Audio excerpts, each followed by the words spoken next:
Welcome to Let's Talk Leadership by FuturaFemina.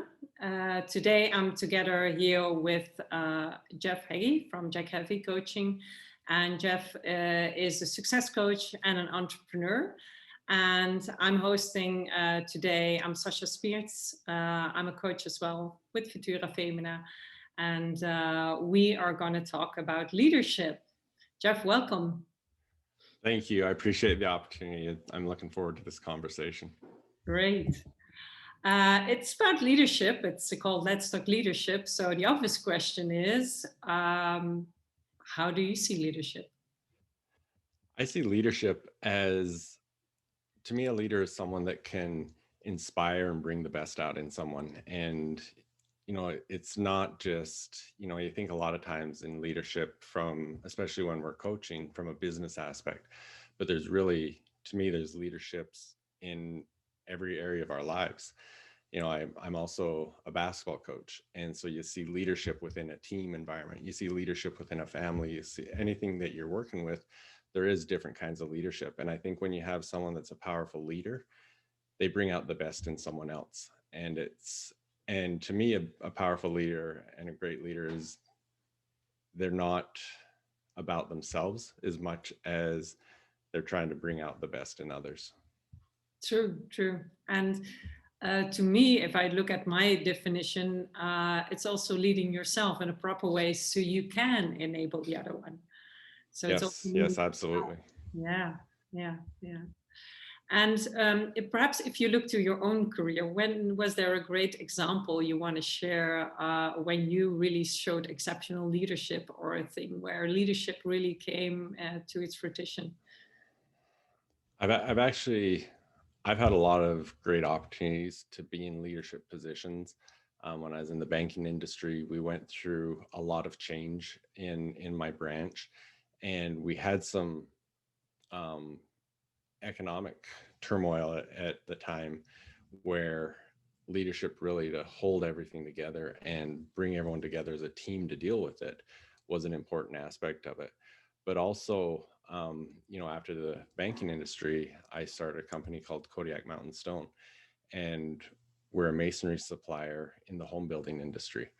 Well, that was in 2005, and we're still going today. So, you know, in Canada and the US at least, well, worldwide, what's happened throughout the economy throughout those years. And so there's been a lot of times that we've had to pivot as a company. We've had to make a lot of changes. And, you know, a lot of times, you know, I look at the 2008, 2010 period, there's a lot of fear within your team. As there is now. Yeah, well, exactly. That's a great example right now. You know, what's the future hold, and what are we going to do, and how's this going to impact our company? How's it going to impact me as an individual? And I think it's important as a leader to help create a vision of what you're going to be able to do and keep that hope alive. Yeah, true. Yeah, hope really is a spark which makes everything happen. Yeah. But there is also a little bit of courage then connected to it, because simply by having hope doesn't make it into getting to action and really accomplishing something. Absolutely. Sometimes also people get stuck into hope, like hope is going to solve everything for me. Yeah. Yeah. Hope. I actually posted something the other day. A friend of mine used to say this all the time. Hope is so much more powerful than fear. But at the same time, hope without action isn't going to do anything. So you've got to continue it with that action. And like you said, I think a lot of times what that means is you've got to have that courage, and you've got to have the willingness to do the hard things, step out of your comfort zone. And that's where it comes into leadership, because a lot of people don't have that courage to take that step, to get out of their comfort zone. And oftentimes what it takes is the leader to do that. And then the rest of the team will see, okay, we can follow that. Mm-hmm. True. For me, actually, getting out of my comfort zone is actually doing these types of things. Right, right. I don't know what was a But personal example for you is going out of your comfort zone. you know, I've actually talked about this topic quite a bit lately, because one of the things I have is um, a mindset journal, and every morning there's questions that you go through, and one of them is, what can you do today to step out of your comfort zone? And Nice question. the reason for that is for your courage, because if you're doing something that steps you out of your comfort zone every single day, your comfort zone starts getting a lot bigger. And yeah, and I mean, look at the first time you did one of these, Oh yeah, and compare it to way now. more awkward than now. Right. And so Gets to a new normal. Yeah. yeah, exactly. So once you've done that and stepped out of that comfort zone, to step out of it again is a bigger step. And so you've got to keep on doing it. And I actually, I'll share a story. It's not business related, but I actually shared it on my podcast the other day. I used to rodeo. I was a cowboy, and when I started, I was in high school, and I was a calf roper. And an event that I wanted to do was what my brother did, and he was a steer wrestler. And what that is you're on a horse. There's a steer in the middle and a guy on the other side making the steer run straight. Mm-hmm. And you're on a horse running as fast as the horse can run, and you're jumping off onto the horns of the steer and wrestling it to the ground. And so yeah, I have a picture of it in my mind now. Yeah, thanks for the inspiration, because I'm not fully into rodeo. Right. And so obviously, if we want to talk courage, there's got to be a level of courage to jump off a horse running as fast as it can onto the horns of an animal. Well, so what I did is I wanted to do it, and I called my brother and said, I want you to teach me how to steer wrestle. And he said, okay, next time we're practicing, I will give you a call and let you know. And I said, no, you got to teach me by Friday, because I entered a rodeo. And so the first step was the commitment. Like I didn't have a choice. I was in a rodeo whether I knew how to do it or not. And so he said, well, guess we better get at it. And so we went to where we practice. And so he said to me, he says, if you're on a horse and it's running 40 miles an hour, it's obviously scary to jump off onto the horns of the steer the first time. And so I get that. So if you decide not to jump off and you just ride by, that's okay. I'll let you do that twice. But on the second time, he's on the horse on the other side. He said, after you've done it twice, on the third time, I'm going to put a lasso around your waist. And if you don't jump off, I'm pulling you off. And so that puts some options out in front of me. Which one do I want? And so the very first time I jumped off, and I remember I jumped off the first 7 times I tried it. And that changed my comfort level doing it. As I did it the one time, I'm sure the second and third time were just as scary. But as I did it more and more, my comfort level got better, and my level of stepping out of that comfort zone got a lot bigger.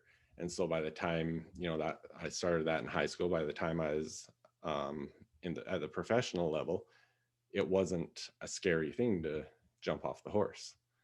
Yeah. I think also that first time when you get into thinking mode, like what can happen, and that's also a typical example for people to postpone to do something. It actually gets more scary. You get to think about all of the risk and everything which is involved, and it might even be worse if you then postpone it to the third or fourth or whatever time to do something. Well, and how often, you think of the fears that are stopping you from doing things. How often do those fears actually happen? Exactly. Yeah. I look at it as fear is something in the future. It's something that hasn't happened, and it may never happen. So why do we let it have so much power over us? True, because that's a system we have learned. Yeah, exactly. Yeah. A baby doesn't have that yet, but in the years afterwards, we learn that Yep. there's this world where you get to interact with, and therefore you have to behave in a certain way. And I must say, part of the journey which I've also personally followed, and which I'm also teaching my coachees, is to let go of that what's been ingrained, where it really is stopping you to do things. The things where you typically are excited about. And you sometimes you leave that alone because society or your family or whomever expects you to do certain things, and then you're totally away from what life had in mind for you. And that really, to me, I always say that that comes from the core of you, who you truly are, or do you already have. And oftentimes for me, it's as a coach, the search to find that in you, so that you can really blossom and shine and grow. And if you personally grow, also your business grows, and vice versa. um, Right. and that's the essence of what I typically try to find out. Yeah, you mentioned that. Thinking about limiting beliefs that people have. So many of the people that I talk to and work with on that, you know, working with someone that might be 50 years old and they want to do something, and they don't because of a certain limiting belief they have. And so often it comes down to a limiting belief that's been caused by a family member, someone close to them. Yeah, Um, the I previous was working with, experience. yeah, I was working with someone recently. She's not 50 years old, but she's an adult. And one of her limiting beliefs all came back to a moment that her dad, I think it was her dad, said something when she was 6 years old. Yeah, yeah. And that's holding her back now. And so It those are often things that is. we've got to overcome. Yeah, it usually is a system which goes back, and sometimes you have experienced a few things throughout your life at different ages. But then, if you go back and go back and go back and go back and go back, and then there's typically something which happened in that early age group, where typically in your environment, how you grew up, something which triggered a core emotion, a core thought, and that spiraled onto different, mirrors basically throughout your life. Yeah, visible in different situation where that same intrinsic fear or thought or something is triggered. Yeah. Yeah, absolutely. So the key is then to step out of it and just do it. But then how if you don't have that courage? It so one of the things I teach is, I've got an article on my blog that I wrote a while ago. And I'm a basketball coach, so a lot of my stuff is sports related. And so, Sports is um, also one version of life. They yeah, typically say, play a game with someone, what they're all about. yeah, absolutely.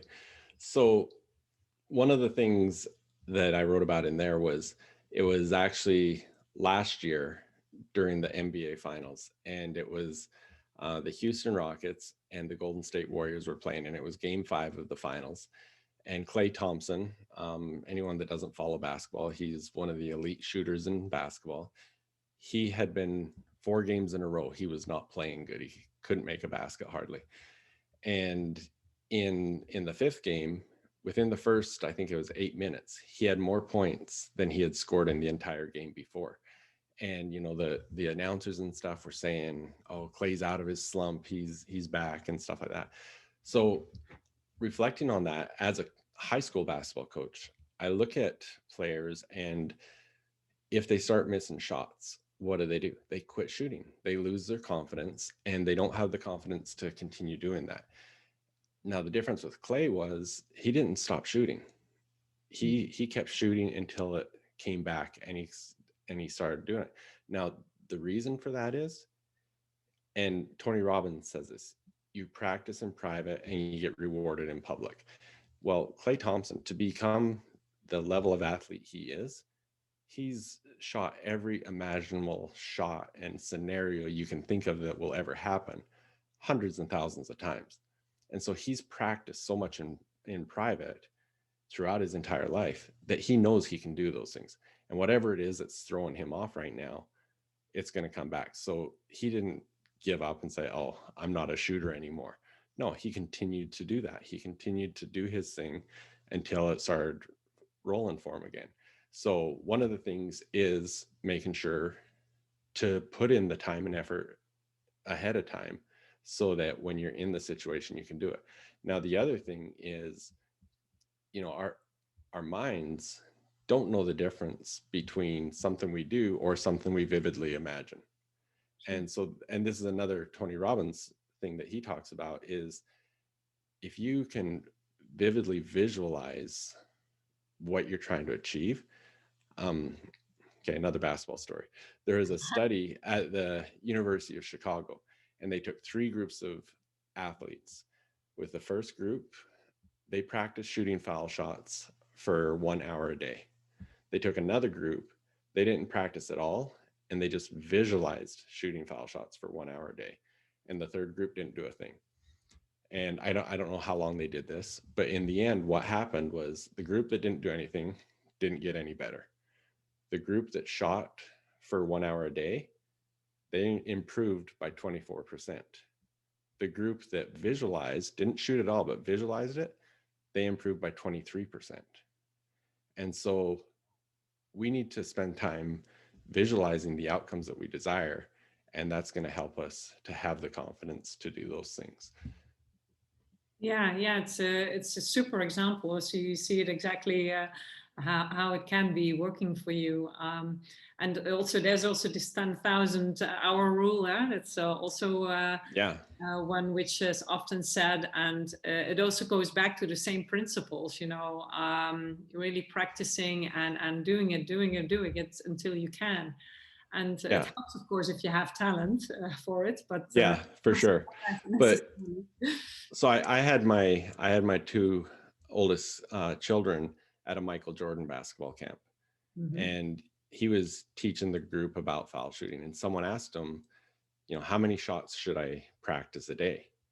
And his response was that enough that when you're actually in the game, whether it's a championship game or a practice, whatever, you've shot so many that it's another shot. It's no pressure because you've shot so many. All of that pressure and all of those extra aspects which come in that situation, you don't care about, because you can do it. Yeah, exactly. Yeah. And that knowing how to do it, I think, is also linked to that visualization, or sometimes also with affirmations. You can trigger that to help you to see that possibility.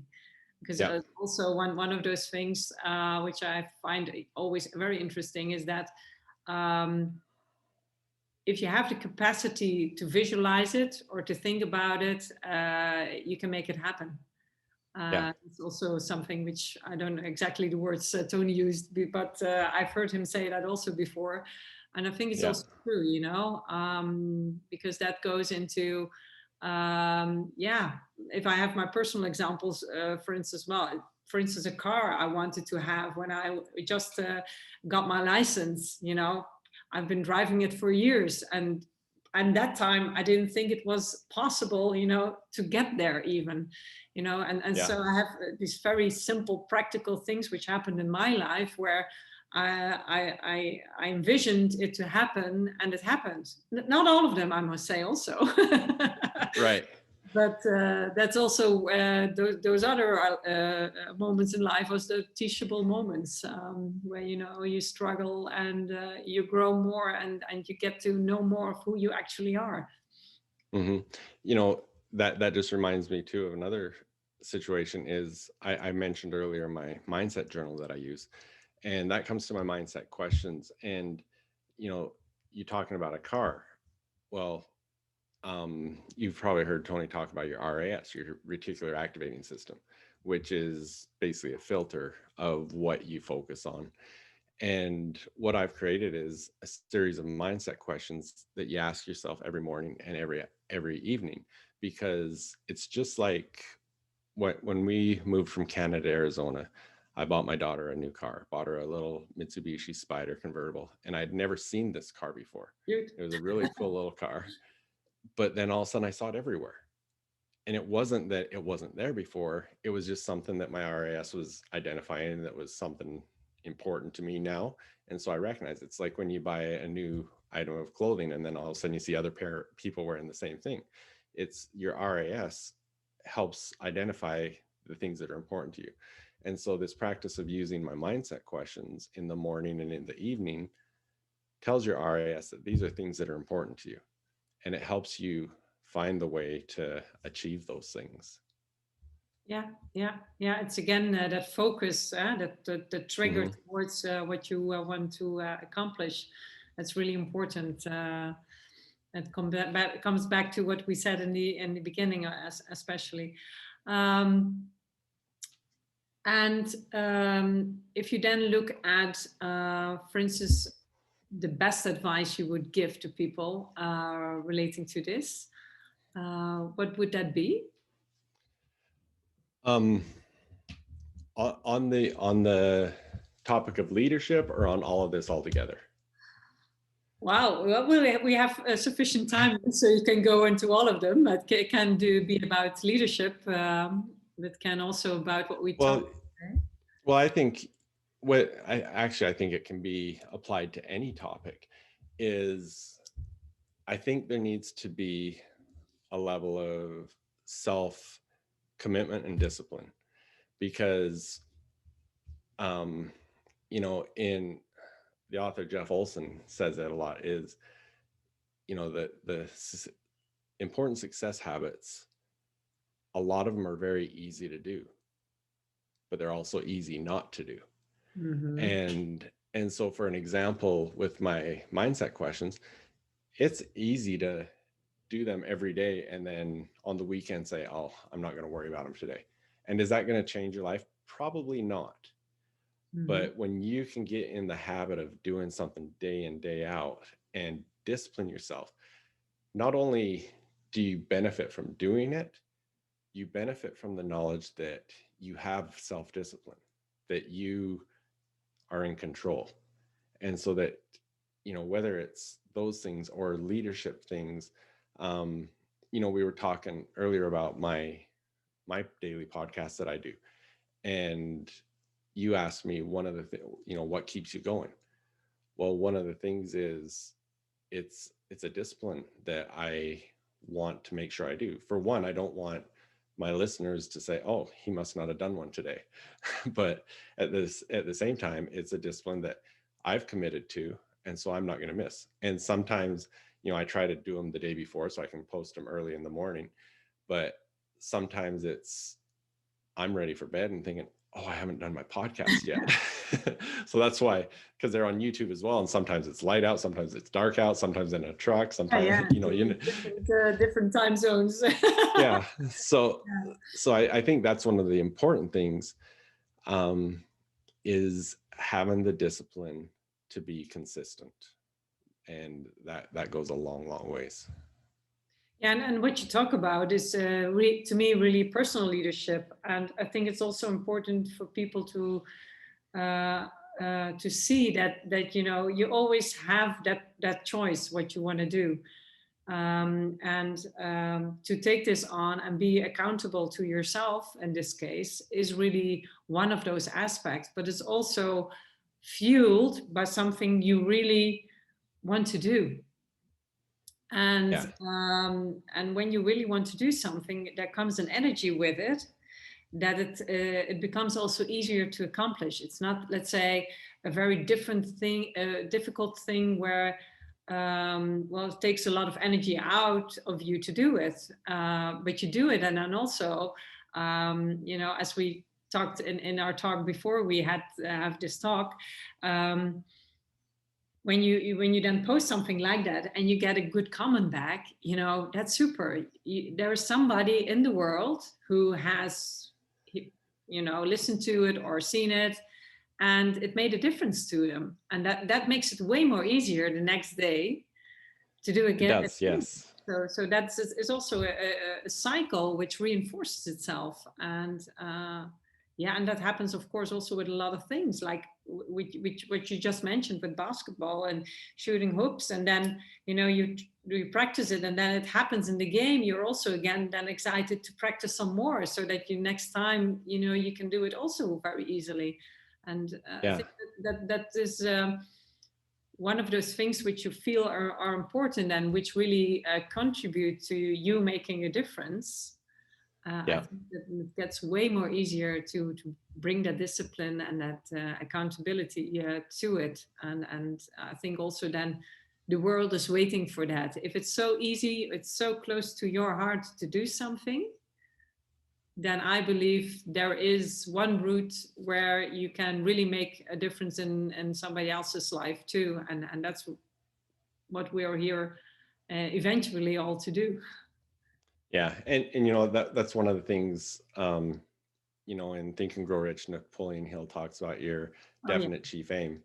And so one of the parts of my definite chief aim um, is that I will look for opportunities on a daily basis to serve others without the expectation of anything in return. And that is just like what you were saying well, I'll use an example from yesterday. The podcast that I had yesterday, um, my daily success secrets podcast is something I just do on my own. And yesterday was the first time ever that I had someone on it with me, and it was my daughter. And we were talking about mental health. And I got a text message from someone that I would have never thought would even know that I had a podcast, Wow. and just complimenting me on having her on with me and having that conversation. And so, yeah, it's doing stuff like that when someone's listening to it that you don't even know, that it can really have an impact on other people. Yeah, and I think it's great that you involve your daughter, because it's also. I hope that at least I've learned a few things a little bit later in my life, but I feel it's very important that all of these factors which we're now discussing, if you know that from an early age, those are that's the stuff we don't learn in school. It's pretty.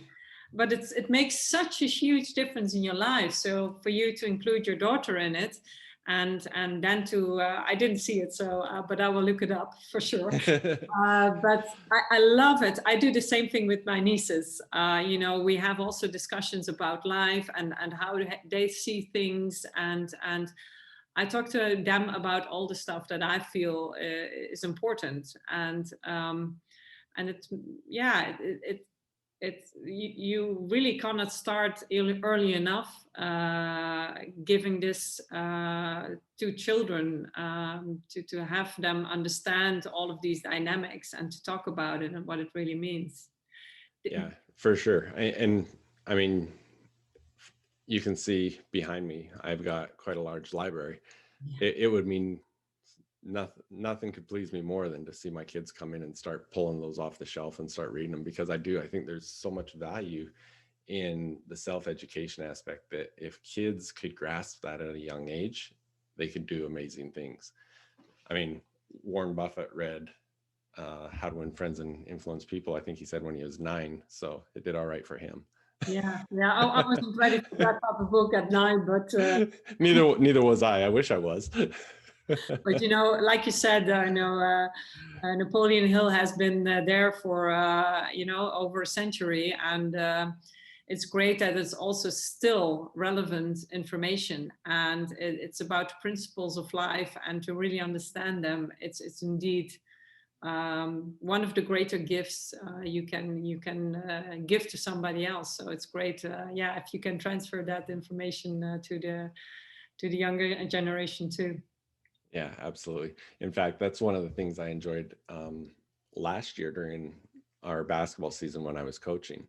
I have a mastermind on Wednesday evenings, and I had it scheduled that I would have the mastermind, and then right after that I had basketball practice. So I would do it at the school in our film room, and then I usually would go out and I would talk to my team for another 20 minutes, half an hour, about the things we talked about in our mastermind. Because my thought is, as a basketball coach at the high school level, you're not just teaching them about basketball. You're not just a coach for basketball, because you're teaching them to grow up and be responsible adults and what they're going to do after high school and stuff. So it was actually a lot of fun having the opportunity to talk to them about the things that our mastermind was talking about.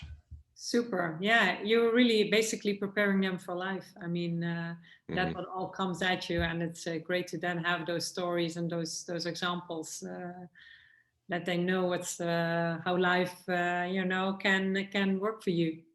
Yeah. Well, perhaps then a final remark, because we're already towards 30 minutes, and I always want to respect everybody's time who is watching these Let's Talk Leadership items. So perhaps one final comment, tip, trick. Yeah, absolutely.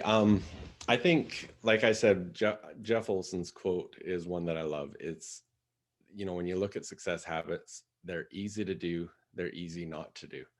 And I think you need to, whether you're looking at leadership or personal success or whatever you're looking at, figure out the things that you need to do that will take you on that journey to success. And I think an important part of that is, what is success to you?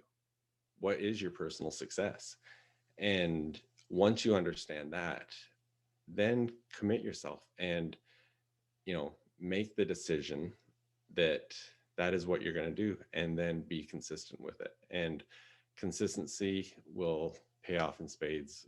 As you stay consistent on things, you'll be able to grow your confidence. You're going to be able to do more, and it's just amazing what it'll be able to do. And if anyone is interested, I talked about my mindset questions at jeffheggie.com. That's jeffheggie.com/mindset. You can read about them there too. Yeah, super. Yeah, I think that's a great tool to have. And just want to add a small thing to success.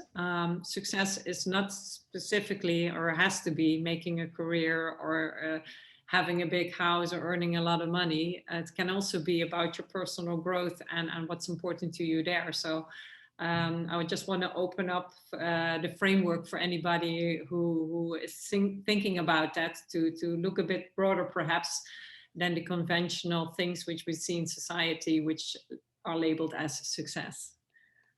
I think that's very important, because I think a lot of people get so focused on what that success is, and they work towards that, and when they get there, they've lost everything else. And I was talking to and I was talking to one of my clients yesterday and said, decide what that life is that you want, and then build everything else around that, so that when you get there, you also have that life that you wanted to live. Yeah. And enjoy the journey as well, not just focus on getting there, because when you get there, it won't be that big a thing anymore. Yeah. Well, and that's, sorry, I know you need to wrap this up, but when we look at goals and we have all these goals, what we don't do often enough is stop and say, what were my goals a year ago? Because right now, we're living a lot of the dreams that we had a year ago. We wanted to do something, we got there and we didn't give it any attention because we started setting new goals. Take a look back, and what were your goals? Because you're living those dreams now. Well, great final thought. Thank you, Jeff. I feel we could talk for hours. Perhaps we should do a few more. I think we could. Okay, let's think about that. It was a pleasure to talk to you. I hope this gave some triggers to the people who are viewing this or listening to it. And let's stay in touch. Thank you for today. Thank you. Appreciate the opportunity. Thank you.